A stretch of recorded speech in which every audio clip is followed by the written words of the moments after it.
યાજ્ઞવલ્ક મહારાજ એ કર્મના ઘાટ પર ભરદ્વાજજીને કથા કહે છે, મહારાજ પછી તો ભગવાન શિવજીની જાન આવી અને ભૂતો અને પ્રેતોની સાથે કોઈ હર હર મહાદેવ બોલે, કોઈ વિચિત્ર ભાષા બોલે છે, કોઈ દુબળા, કોઈ જાડા, કોઈ પાતળા, કોઈ ઊંચા, કોઈ એકનું તો મોઢું જ ન બતાય, ખાલી આમ શરીર બતાય, ઘણા પગ નીચે કચરા જેવા નાના એવા. આખું હિમાચલ પ્રદેશ ડરી ગયું છે. માં મેનાવતીને એમ લાગ્યું કે હું ભગવાન શિવજીનું સ્વાગત કરું, મારા જમાઈની આરતી ઉતારું.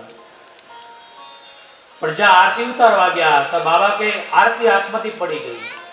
શું કામ? ભગવાન શિવજીના લલાટમાં ચંદ્રનું એ તેજ જોઈ માની આરતી પડી ગઈ. ત્યારબાદ બીજી વાર પણ ભગવાન શિવજીનું અપમાન થાય છે, બીજી વાર પણ આરતી પડે. કારણ ભગવાનનું વિકાર એ વિકટ રૂપ જોઈ ગળાની અંદર એ સર્પો ફૂફાડા મારે છે, આ દ્રશ્ય જોઈ અને માના હાથમાંથી પાછી આરતી કરી. એટલે ભગવાન શિવજીએ શૃંગી અને ભૃંગીને કીધું, જે અમારા અહીંયા પણ આવ્યા છે બે ભાઈઓ, અલગ અલગ રૂપોમાં આવ્યા છે આજ તો, હે શૃંગી કેમ આવું બધું થાય? આપણે જઈને કે બાપજી આપણે જઈને આમ જ હોય કે કાંઈ વાંધો નહીં, ચાલો ઉતારો મળશે તો રોકાઈશું, નકર બાજુમાં શમશાન તો છે જ. દેવતાઓ આવ્યા કે પ્રભુ અમારા પીતાંબરો પહેરો, આમાં તમારા સાસુનો શું વાત? આ તમારું રૂપ તો જો, ગળામાં ફૂફાડા મારે નાગ દેવતા, કાનમાં કુંડલની જગ્યાએ નાગણીઓ, યજ્ઞો પવિત્ર, તાકે સર્પની વિચિત્ર તમારો આ વેહ જોઈ ને માં ડરે છે. ભગવાન કઈ દીકરી અને દેવી તો દે, બાકી આ ભોળાનાથમાં કઈ ફરક નહીં પડે.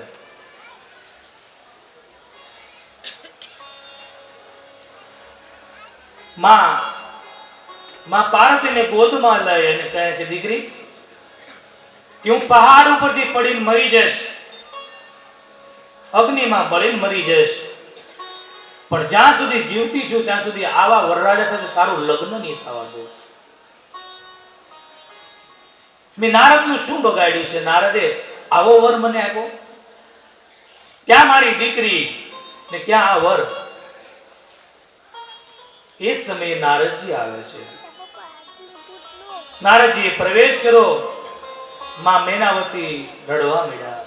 નારદજી કહે, દેવી હું જાણું છું આપ નારાજ છો, પણ તમે જેને દીકરી માનો છો ને એ દીકરી તમારી નથી, એ તો જગતની માં છે.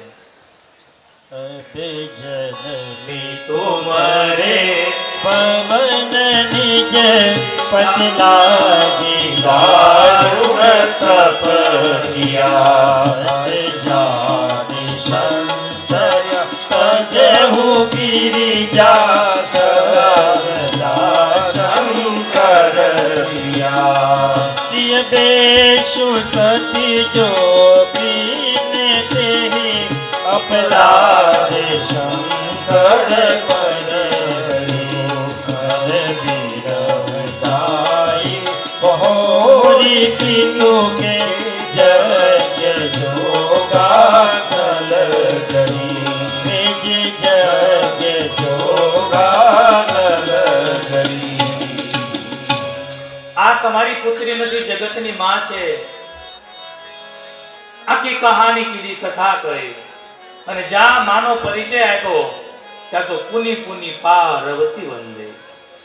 માં પાર્વતીને વંદન કરવા લાગ્યા. અને તમે જેનું અપમાન કર્યું છે એ દેવ નથી, એ મહાદેવ છે.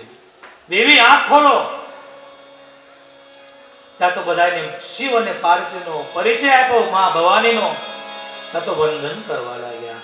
આનો અર્થ એમ થાય કે આપણા ઘરમાં શક્તિનું પ્રાગટ્ય થઈ જાય, ભગવાન શિવજી પણ આવી જાય, પણ જ્યાં સુધી નારદ જેવા બ્રાહ્મણ આપણને સમજાવે નહીં ત્યાં સુધી આપણે ઓળખી શકતા નથી. પછી તો ભગવાનના ધામધૂમથી વિવાહ થયા છે. બ્રાહ્મણોને વિધિ મંત્રથી પૂજા કરાવે છે. ગણેશજીની પ્રથમ પૂજા કરી છે. બાબા કહે કોઈ શંકા ન કરો, એ ગણેશજી શિવજીના પુત્ર નહીં, જેનું રુદ્રીમાં વર્ણન છે, જેનો જન્મ જ નથી, એવા આદિ ગણપતિની પૂજા કરી છે. ભગવાને માં ભવાનીને માંગમાં સિંદૂર પૂર્યો, બ્રાહ્મણો મંગલાષ્ટક બોલ્યા અને બધાએ જય જયકાર કર્યો. આપણે પણ કરીએ. નમઃ પાર્વતી પતે હર હર મહાદેવ.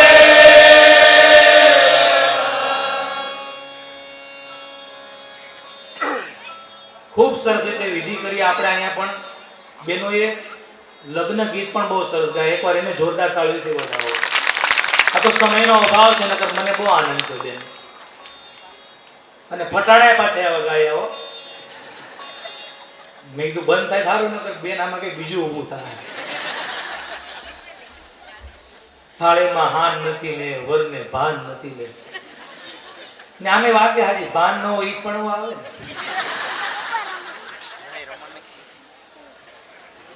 મારા વીરને વર્ષો તો ચપ્પલ વગર ફરશો. પણ સરસ લાગ્યા બેનો. ભગવાન વર્ણન કરે છે. લગ્ન થયા, નથી શિવજીને માં, નથી બાપ, નથી ભાઈ, નથી બેન, નથી ગુરુ, નથી શિષ્ય. હિમાચલ મહારાજ પાસે જઈને વિદાય માંગે છે. કેમને વિદાય આપો હવે? અને ત્યારે હિમાચલ મહારાજની આંખમાંથી આંસુ પડે છે. બધો જ કરિયાવર એ ભગવાન શિવ આગળ મૂકી અને કહે છે, બાબા એનું વર્ણન કરે છે. દાઈ જદિયો બહુ, એક કરિયાવર મૂકીને બોલે છે. બાબા વર્ણન કરે કે મહારાજ, હું તમને શું આપી શકું? કોઈ સમુદ્રની અંદર એક ઘડો પાણી નાખે તો સમુદ્રને શું મળે? તમે તો કામનાથી પૂર્ણ છો. હું આપને શું આપી શકું? પણ આ મારી પાર્વતી મારો પ્રાણ છે, પ્રભુ એનું ધ્યાન રાખજો. પાર્વતી મારો પ્રાણ છે. અને રડી પડ્યા. કાદેવ પૂરન કામ શંકર ચરણ પંકજ ગઈ રહ્યો. હું શું આપી શકું તમને? માં पार्वती माँ पासे विदाई लेवा है। माँ मैं जा रही हूँ, हमको आशीर्वाद दे दो। मैं जा विदाई मांगी तो मेनावती मां रड़ी पड़ा है। कहीं दीकरी ध्यान राखजे, पण सांभळ आ संसार में तारा पति शिव थी कोई मोटू नहीं, एनी सेवा करजे। करहूं सदा शंकर पद पूजा, नारी धर्म पति देव न दूजा। करहूं सदा विधाता ने पण दोष देवा लग्या। कहत विधि सूजी नारी जग माही, नारी जग माही। पराधीन सब नेव सुख नाही, पराधीन सब नेव सुख नाही। कत विधि ए दीकरी तारा पति की सेवा करजे। दीकरी ने संस्कार आपाय तो केवा आपाय? रामचरित मानस कहे छे। दीकरी तारा पति की सेवा करजे। गमे तो दुख पड़े ने दीकरी तो सहन करे लेजे। विधाता ने दोष देवा लाग्या। हे विधाता, आ नारी ने आखू जन्म पराधीन रहेवू पड़े छे। जन्म ले तो माँ बाप की साथे, लग्न थाय तो पति ने पराधीन, बाळक थाय तो बाळक ने पराधीन, आखी जिंदगी पराधीन में काढवी पड़े। અને યાદ રાખજો, રામકથા સાંભળો તો સાહેબ કે દીકરીનો હાચો કર્યાવર સંસ્કાર છે। યાદ રાખજો, ગમે એટલા પૈસા આપશો, ઘરેણું આપશો, એ ફાટી જશે, તૂટી જશે, પણ સંસ્કાર આપજો, એનું જીવન ઉજ્જવળ બની જાય. દીકરી તું ધ્યાન રાખજે. હિમાચલ મહારાજ ભગવાન શિવજીને કહે, પ્રભુ કદાચ મારી દીકરીની ભૂલ થાય તો એને ક્ષમા કરજો. એમ સમજો કે એના માતા પિતાના સંસ્કારમાં કંઈ બાકી રહી ગયું છે. અને સાહેબ, આ સંસારમાં સંબંધો તો બહુ છે, પણ આપણામાં કહેવાય છે કે દીકરો પહેલેથી માનો જ હોય અને દીકરી બાપની હોય છે. કદાચ તમે એવા દ્રશ્યો જોયા હશે કે કરોડોનું નુકસાન થઈ ગયું હોય તો એ પુરુષ રડે નહીં. કદાચ એવા દ્રશ્યો જોયા હશે, કદાચ એના કુટુંબની અંદર એવી અગણિત ઘટના બને તો પણ એ પુરુષ જેવો પુરુષ રડે નહીં. પણ એવું તમે કોઈ દ્રશ્ય નહીં જોયું હોય કે દીકરી સાસરે જતી હોય ની બાપ ન રડ્યો હોય. સાહેબ, એમાંય માં નાનપણથી મરી ગઈ હોય, એ દીકરી જ્યારે બાપ સાથે મોટી થઈ હોય, સાહેબ, એ દ્રશ્યનું કવિ વર્ણન ન કરી શકે. આખા ઘરનું ધ્યાન એ બાપ રાખતો હોય અને બાપનું ધ્યાન એ દીકરી રાખતી હોય.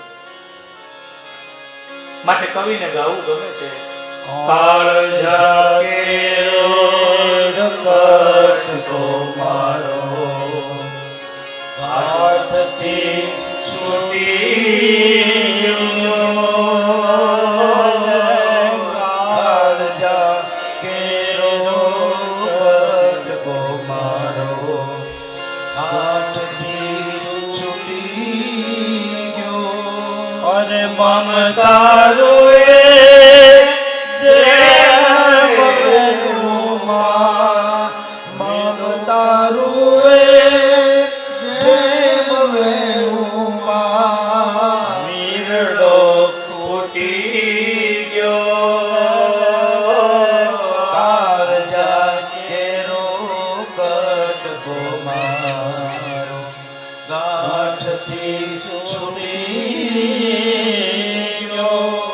લગ્ન થાય એટલે બધા લોકો ચીજ વસ્તુ ગોતે કે આ વસ્તુ આજે મળતી નથી, આ વસ્તુની કમી છે.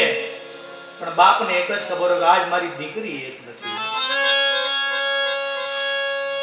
સાહેબ, અદ્ભુત દ્રશ્ય હોય છે બાપ અને દીકરીનું. પાર્વતી માં મેનાવતીને કે માં મારા પિતાનું ધ્યાન રાખજે, એ વૃદ્ધ થઈ ગયા છે, એનું ધ્યાન રાખજે. આજ હિમાચલ મહારાજ રડી પડ્યા કે સહારો હતો દીકરીનો, આજે પણ મારી દીકરી જતી રહી. ધીરે ધીરે ધીરે ભગવાનનો એ કરિયાવર ભરાવા લાગ્યો. ભગવાન ધીરે ધીરે વિદાય લે છે. છેલ્લી વાર માં પાર્વતી જયારે હિમાચલ મહારાજને મળ્યા ને તો હિમાચલ મહારાજ ઢળી પડી ગયા. ધીરે ધીરે માં એ રથમાં બેસાડ્યા. ધીરે ધીરે રથ જાય છે. એ રથના જ્યાં પરડાના એ ધૂળનો જ્યાં સુધી આકાશમાંથી ધૂળ બતાણી ડમરી ત્યાં સુધી તો હિમાચલ મહારાજ કઠણ રહ્યા. અને જ્યાં એ ડમરી બતાતી બંધ થઈ ગઈ, રથ બતાતો બંધ થઈ ગયો, પાર્વતી બતાતી બંધ થઈ ગઈ માં, તો થાંભલો પકડીને એ રડી પડ્યા. અને કવિને કેવું પડે, આપની પીપળી રોજ બોલાવે બેન એક વાર સામું જોજો. આપની પીપળી ડાળ બોલાવે એક વાર સામું જો. અરે તુમ કા દેતી દેતી જે ધરામાં આરો અણહરો કાળ જાગે રોકટકો મારો ગાંઠથી છૂટી કાળ જાગે રોકટકો મારો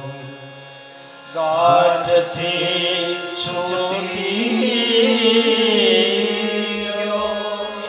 લૂંટાઈ ગયો મારો લાડ ખજાનો, એ દાદ હું જોતો લૂંટાઈ ગયો મારો લાડ ખજાનો, દાદ કે હું જોતો એ જાન ગઈ છે જાણે જાન લઈ મારી, જાન ગઈ જાણે જાન લઈ મારો સોનો માંડળો કાળ જાકેરો કટકો મારો ગાંઠથી છૂટી ગયો. ધીરે ધીરે માની એ ડોલી ઉપડી વિદાય લે છે. ભગવાનની જાન કૈલાસમાં પહોંચે છે. દેવતાઓ વંદન કરી કરી પાછા ફેર્યા છે. થોડો સમય વીતે છે અને બાબા કહે તબ જન્મે શત બદન કુમારા, તબ જન્મે શત બદન કુમારા, તબ જન્મે શત બદન કુમારા, તારક અસુર સફર દેવી મારા, તારક અસુર સફર દેવી મારા.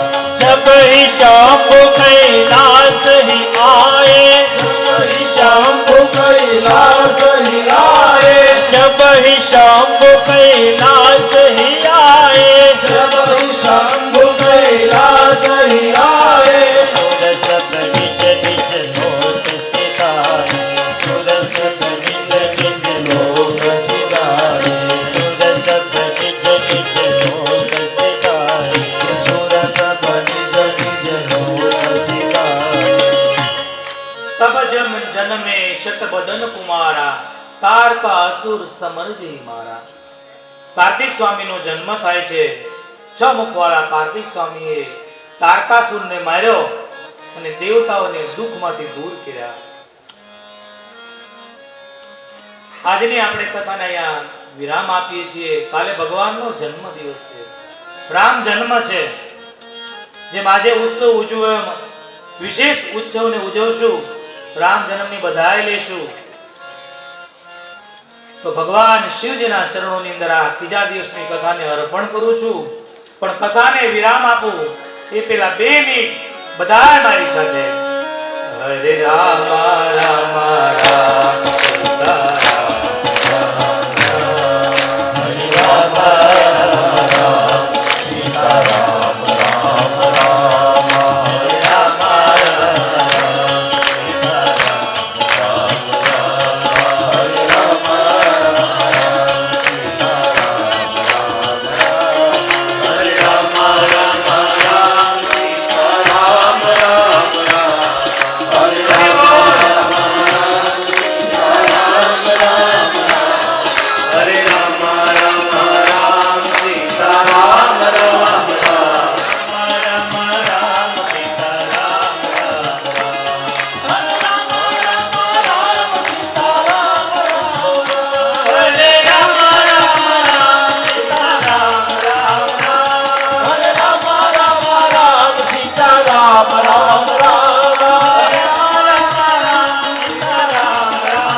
बाल कृष्ण भगवान की जय। हनुमान जी महाराज की जय। रामदेव पीर महाराज की जय। आशापुरा महाराज की जय। प्रेम से बोलो नमः पार्वती।